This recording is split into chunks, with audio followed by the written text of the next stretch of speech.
Last lecture में हमने affecting factor देखे थे, जो कि विंड वेलोसिटी, स्लोप, एल्टीट्यूड के बारे में था।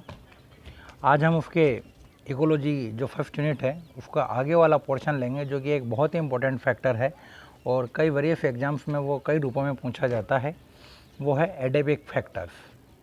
एडेपिक इन द सेंस मृदा, मृदीय कारक जिसे हम कहते हैं। तो आज हम मृदीय कारक के बारे में पढ़ेंगे। Let's start now. तो थोड़ा ध्यान से सुनिएगा, काफ़ी सारी चीज़ें हैं इसमें जो बहुत इंपॉर्टेंट है। शॉर्ट टाइप के क्वेश्चन इस पर बनते हैं और इकोलॉजी वाले पोर्शन में कई चीज़ें इस पे से पूछी जाती है। तो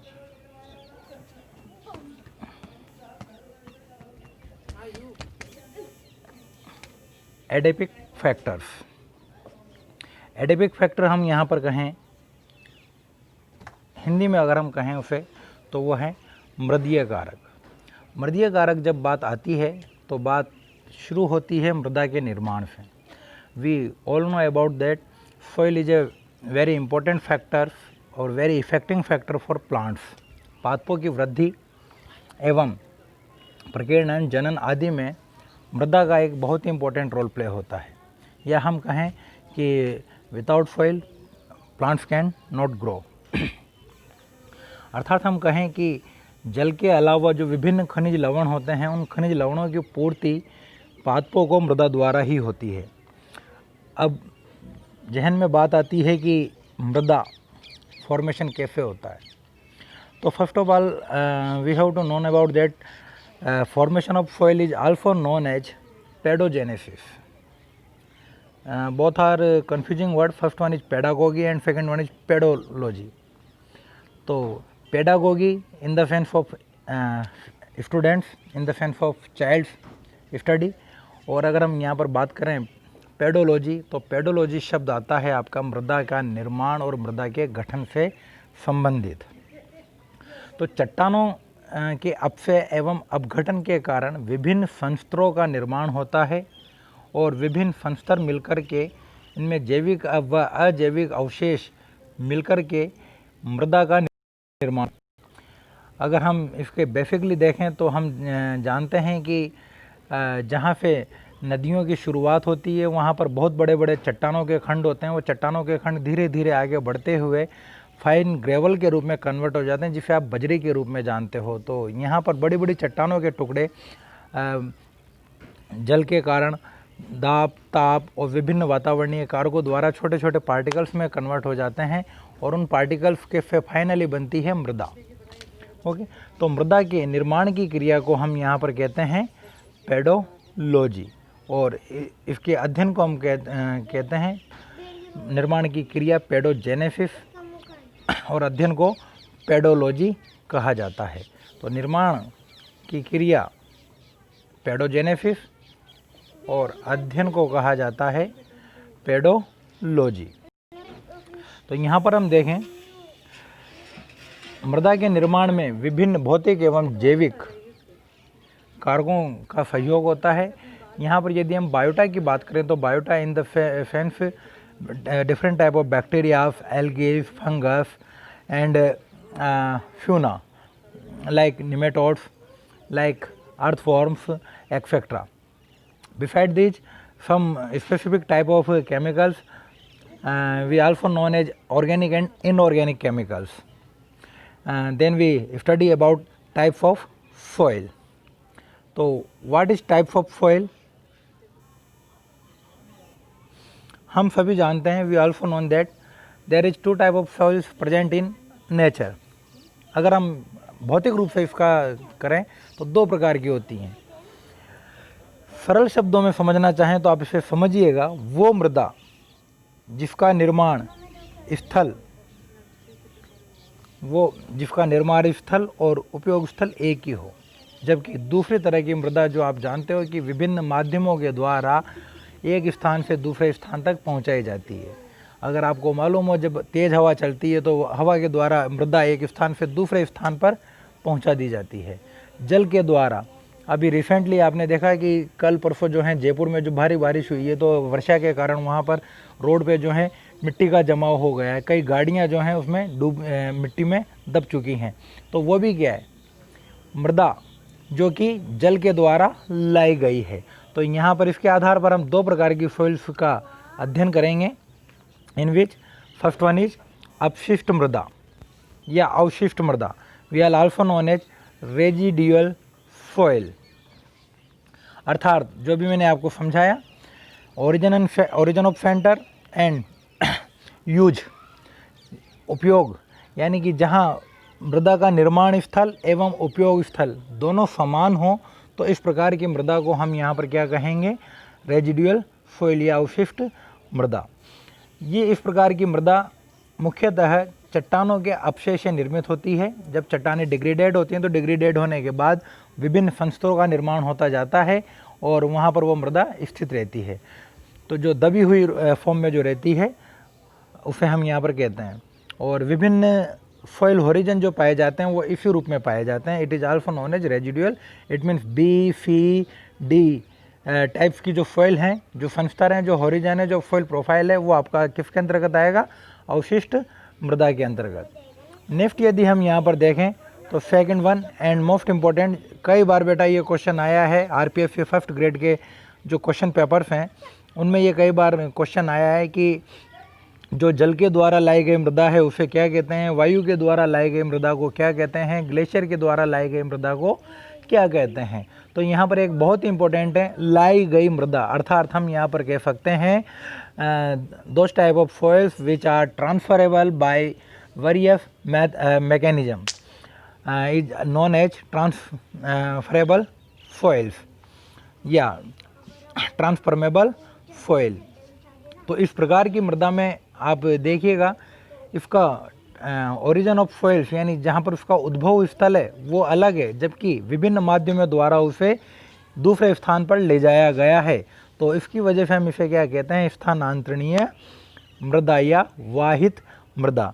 it is of some specific type, first one is जलोढ़ मृदा, नाम से पहचानिएगा, जलोढ़ यानी जल के द्वारा जो मृदा स्थानांतरित की जा रही है वो आपकी कहलाएगी जलोढ़ मृदा।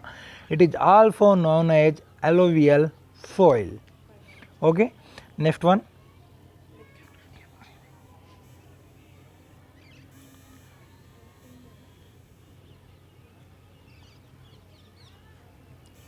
नेक्स्ट वन यदि हम यहाँ पर देखें तो दिस वन इज वातोड़ मृदा। वातोड़ इट मीन्स वात, वायु के द्वारा जो एक स्थान से दूसरे स्थान पर लाई गई जो मृदा है वो कहलाती है वातोड़ मृदा। It is also known in English is aeolian soils. Next one is, जो कि अभी मैंने आपसे पूछा कि विभिन्न माध्यमों द्वारा जो लाई जाती है, ग्लेशियल या हिमोद मृदा। हिमोद मृदा यानी हिमनद द्वारा जो लाई जाती है वो हिमोद मृदा कहलाती है। It is known for also known as glacial soil. And next last one is मिश्रित मृदा, जो कि ग्रेविटी के द्वारा एक स्थान से दूसरे स्थान पर स्थानांतरित होती हैं। यदि आपको मालूम हो, सॉइल इरोजन जो है इसी के अंतर्गत आता है, मृदा का अपर्दन और जो कई बार चट्टानें टूटकर गिर जाती हैं वगैरह, ये इसी कैटेगरी के अंतर्गत आती हैं जिसे हम मिश्रित मृदा के रूप में जानते हैं। अब हमारा इसके आगे की बात हम करें तो एक बहुत ही इम्पोर्टेंट फैक्टर है जिसे हम बचपन से देखते आए हैं और बचपन से ये चीज़ें हमारे जहन में आती भी रही हैं कि जब कोई खुदाई करता है तो खुदाई करने पर हमें कभी पीली मृदा नज़र आती है, कभी काली मृदा नज़र आती है, कई बार कंकरों का ढेर नज़र आता है, नीचे जो हैं बड़े बड़े पत्थर उसमें से निकलना शुरू हो जाते हैं। तो ये क्यों? जब हम बात करते हैं मृदा की तो मृदा में ये विभिन्न परतों द्वारा मृदा का निर्माण होता है। अगर हम जब खुदाई करते हैं तो खुदाई में जब जैसे जैसे नीचे जाते हैं तो हमें टेम्परेचर भी बढ़ता जाता है और टेम्परेचर बढ़ने के साथ साथ मृदा का जो टेक्सचर है वो टेक्सचर भी चेंज होता जाता है। इस टेक्सचर के चेंज होने को ही हम यहाँ पर सॉइल प्रोफाइल या सॉइल होरिजन के रूप में जानते हैं। मृदा परिच्छेदिका या मृदा परिच्छेद, सॉइल प्रोफाइल। तो मृदा निर्माण के दौरान विभिन्न चरण पूर्ण होते हैं जिसके फलस्वरूप विभिन्न प्रकार के मृदा फनस्तरों का निर्माण होता है, विभिन्न प्रकार की प्लेट्स का निर्माण होता है, अलग अलग फनस्तर का निर्माण होता है। इन फनस्तरों के चरणबद्ध तरीके से मृदा के जमाव को सॉइल प्रोफाइल कहते हैं। याद रखिएगा, जो O0 या O, A, B, C, D, these are soil horizon, विभिन्न फनस्तर जो कि एक के ऊपर एक चरणबद्ध तरीके से जमे हुए रहते हैं, निर्मित रहते हैं। इस जमाव को ही हम क्या कहते हैं? Soil profile. बेटा ये कई बार क्वेश्चन पूछा जाता है, तो ध्यान रखना है अपने को। सॉइल प्रोफाइल किसे कहते हैं? विभिन्न फनस्तरों के जमाव के चरणबद्ध तरीके को सॉइल प्रोफाइल या मृदा परिच्छेदिका कहते हैं। अभी मैंने आपसे कुछ कहा 0, A, B, C, D, R etcetera. तो यहाँ पर जब उसका हम सेक्शन कटिंग करते हैं या वर्टिकल सेक्शन काटते हैं या हम गड्ढा खोदते हैं, गहराई में जाते हैं, तो हमें विभिन्न फनस्तर इस रूप में नज़र आते हैं। वो फनस्तर किस प्रकार से हैं यहाँ पर देखिएगा आप। ये जो फनस्तर हैं ये 4 प्रकार के ज्ञात होते हैं। कई बुक्स में ये आपको 5 प्रकार के मिलेंगे, कई बुक्स में इनके अलग अलग नाम दिए जाते हैं। तो there is first one is O। It is also divided in 2 part. First one is AO या A और A0 और A00 या AOO। Second one is horizon A और also known as horizon B। अगर हम यहाँ पर होरिजन सबसे ऊपर वाले होरिजन को O काउंट करते हैं तो सेकंड हमारा A होगा। और यदि हम फर्स्ट होरिजन को A0 या A00 या AO के नाम से डिफाइन करते हैं तो हमारा दूसरा फनस्तर जो होरिजन होगा वो B होगा। अलग अलग किताबों में आपको ये अलग अलग रूपों में मिलेंगे। कई में पहला फनस्तर O मिलेगा और कई में पहला फनस्तर A0 या A00 मिलेगा। तो अपने को कोई भी एक देखना है। हम यहाँ पर सिर्फ O, A, B, C इस रूप में हम यहाँ पर देखेंगे तो these are horizon of soil profile. तो याद रखिएगा, स्टार्ट विथ O या 0 and end with A, B, C, D oblique R। ओके, तो ये हमें देखने, ये विभिन्न फनस्तर हैं। इन फनस्तरों के बाद हम इनकी डिटेल में अध्ययन करते हैं। यदि इसके डिटेल की ओर जाया जाए तो पहला फनस्तर जिसे हम यहाँ पर O कह रहे हैं या A0 या A00 फनस्तर के रूप में हम इसे जान रहे हैं। It is the outer most horizon of soil profile, अर्थात जो सबसे ऊपरी सतह पर जो पाया जाता है और वो परिच्छेद जो हमें नेकेड आई से आसानी से जो देखने को मिलता है, चाहे वो घास के मैदान हो, चाहे वो वन स्थल हो, जहाँ पर आपको सबसे टॉप सॉइल जो नज़र आती है वो फनस्तर आपका कहलाता है O। It is also top most और also known as top soil या शीर्ष मृदा के रूप में भी इसे जाना जाता है। जब हम बात करते हैं टॉप सॉइल की तो हम जानते हैं कि यहाँ पर प्लांट रेजिड्यूल जो होते हैं, जो पादप के अवशिष्ट भाग होते हैं, वो इसी भाग पर रहते हैं। और जब वो इसी भाग पर रहेंगे तो हम यहाँ पर आसानी से कह सकते हैं कि यहाँ पर कार्बनिक और अकार्बनिक पदार्थों की मात्रा लगभग सबसे अधिक होगी। यहाँ पर जो प्लांट रेजिड्यूल और एनिमल रेजिड्यूल जो जुड़ते हैं, इकट्ठे होते हैं, उन्हें हम यहाँ पर लीटर LITTER लीटर के रूप में जानते हैं।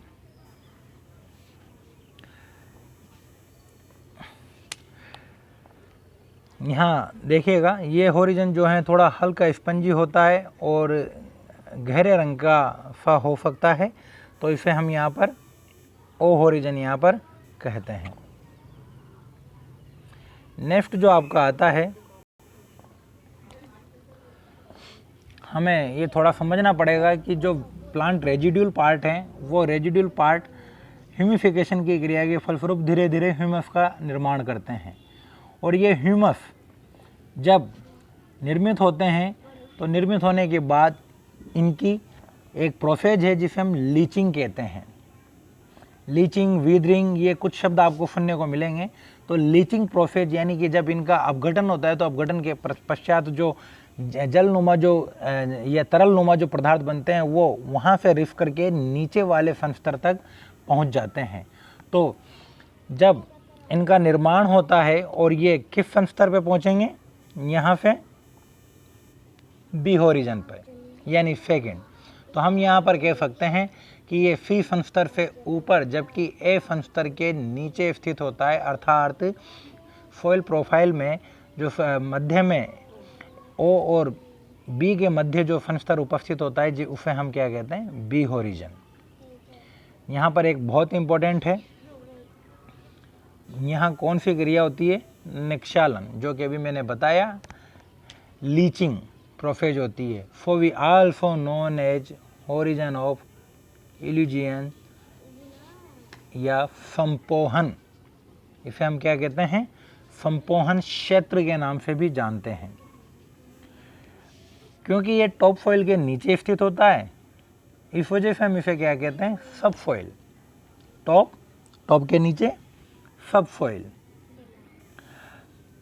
यहाँ पर एक बहुत ही इम्पोर्टेंट बात है जो आप अभी पढ़ेंगे भी, जब फिजियोलॉजी वाला पोर्शन पढ़ोगे तो वहाँ पर आप पढ़ोगे capillary water. Capillary water in the sense those type of water which are related to plants, जो कि पादप को डायरेक्टली प्राप्त होता है, जो कि पादप के लिए उपयोगी होता है, वो कहलाता है आपका कैपिलरी वाटर। तो यहाँ पर अगर हम कहें जो बी होरिजन है, वो बी होरिजन एक रिजर्वियर के रूप में कार्य करता है, जहाँ पर जल स्थित होता है और ये जल जो है पादपों के लिए उपयोगी होता है। तो यहाँ पर हम कहें कि पादपों को जल कौन से सन स्तर से मिलता है, मृदा के सन स्तर से, तो यहाँ पर वो आएगा बी होरिजन। तो बी सन स्तर से आपको जो है जल पादपों को मिलेगा, अर्थात ये क्षेत्र जल संग्राहक का कार्य करता है। अब यहाँ पर एक बात आ जाती है, जब ये जल संग्राहक का कार्य करता है तो हम यहाँ पर कहेंगे एरेशन लो। जहाँ कहीं भी वाटर ज़्यादा होगा हम वहाँ पर कहेंगे कि वहाँ पर एयर कम होगी। तो अर्थात जब यहाँ पर जल अधिक मात्रा में है तो यहाँ पर वातन कम होगा, यानी वायु यहाँ पर लगभग अनुपस्थित होता है, और जब वायु अनुपस्थित होगी तो यहाँ पर जैव सक्रियता भी अपेक्षाकृत कम पाई जाती है। परंतु यहाँ पर अपन को समझना होगा कि यहाँ पर इस ओरिजन में कई खनिज स्थित होते हैं।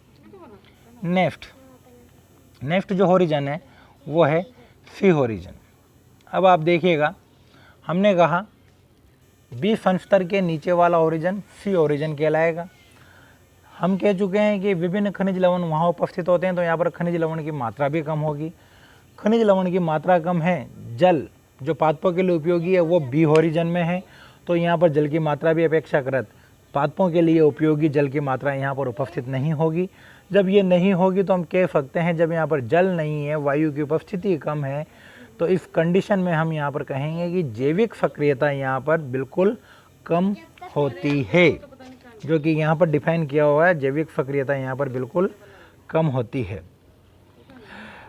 इस भाग में चट्टानों के छोटे छोटे टुकड़े आपको मिलेंगे और ह्यूमस की मात्रा भी अत्यधिक कम यहाँ पर होती है, जबकि नमी अधिक होती है। अब सी होरिजन पर चट्टानों के आपके छोटे छोटे टुकड़े नज़र आने लगेंगे। जब हम इससे भी नीचे जाएंगे तो हमें सी होरिजन से नीचे जाने पर हमें जो होरिजन मिलेगा वो होरिजन होगा हमारा डी या आर मीन्स रॉक। मृदा परिच्छेदिका का वो सन स्तर जहाँ पर बड़ी बड़ी चट्टानें पाई जाती हैं उसे कहा जाता है डी या आर होरिजन। आर यानी विदर्ड रॉक, जहाँ पर बहुत बड़ी चट्टानें पाई जाती हैं। यह सॉइल प्रोफाइल का सबसे अंतिम परत है जिसमें चट्टानें पाई जाती हैं। ये पादप वृद्धि हेतु और पादप की ग्रोथ हेतु अनुपयोगी होता है। It is also known as bedrock. ये बेड रॉक्स का बना होता है, बहुत बड़ी बड़ी विशाल चट्टानों का बना होता है। ओके, तो ये हमारे डिफरेंट होरिजन्स थे। इसके बाद हम इसका डायग्रामेटिक प्रेजेंटेशन देखते हैं। इस डायग्रामेटिक प्रेजेंटेशन में मैं आपको बताना चाहूँगा, जो आपको ये नज़र आ रहा है यहाँ पर, अगर हम यहाँ देखें तो ये डिफरेंट होरिजन्स अपने को नज़र आ रहे हैं। These are horizons. O for organic horizon. अगर हम यहाँ पर कहें 1 से 3 मीटर तक लगभग इसकी मोटाई होती है, जहाँ पर पादप ग्रो हुए हैं, ये आपका ओ होरिजन है, जो आपको ब्राउन सॉइल, जो कि अभी मैंने कहा था कि ये गहरे रंग का होता है, यहाँ पर ह्यूमस की मात्रा सर्वाधिक पाई जाती है। तो इट इज़ आल्सो, क्योंकि यहाँ पर ऑर्गेनिक एक्टिविटी ज़्यादा होती है, इस वजह से ओ होरिजन भी कहा जाता है और ऑर्गेनिक। नेक्स्ट यदि हम यहाँ देखें तो नेक्स्ट जो है आपका वो है ए सरफेस। तो यहाँ पर आपको जो थोड़ी लाइट कलर की जो नज़र आ रहा है वो ए सरफेस है। ए सरफेस पे ए होरिजन हमने देखा, इस पर लीचिंग की क्रिया पाई जाती है, निक्षालन की क्रिया पाई जाती है, जिसके फलस्वरूप यहाँ पर जल की मात्रा, यानी हम कहें कि वाटर जो है यहाँ पर सर्वाधिक होता है और पादपों के लिए उपयोगी जल यहाँ पर पाया जाता है ए होरिजन में।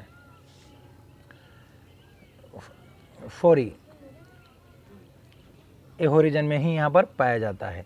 और अगर हम यहाँ पर आ जाएं बी होरिजन, तो ए होरिजन से जो लीचिंग होती है ओ या हे होरिजन से, वो लीचिंग होकर के बी तक आता है। आपको यहाँ तक नज़र आ रहा होगा कि रूट्स नज़र आ रही हैं यहाँ पर, अर्थात हम कह सकते हैं कि इस स्तर तक पादपों की जड़ें गतिमान होती हैं और इसी स्तर से वाटर को वो एब्जॉर्ब कर सकती हैं। इसके नीचे वाला जो होरिजन है, यहाँ पर वाटर प्रेजेंट तो होता है, परंतु वो सॉइल वाटर के रूप में होता है, यानी कि पादपों के लिए उपयोगी नहीं होता।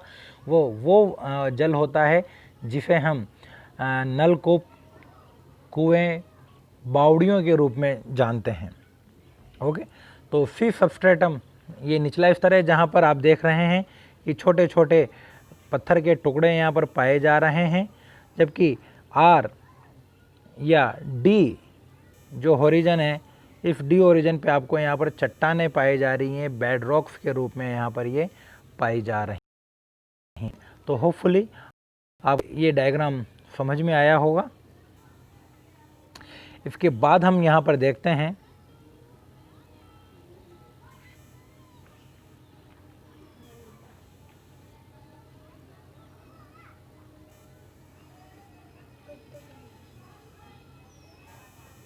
जो इसका नेक्स्ट जो टॉपिक है वो है कंपोजिशन ऑफ सॉइल।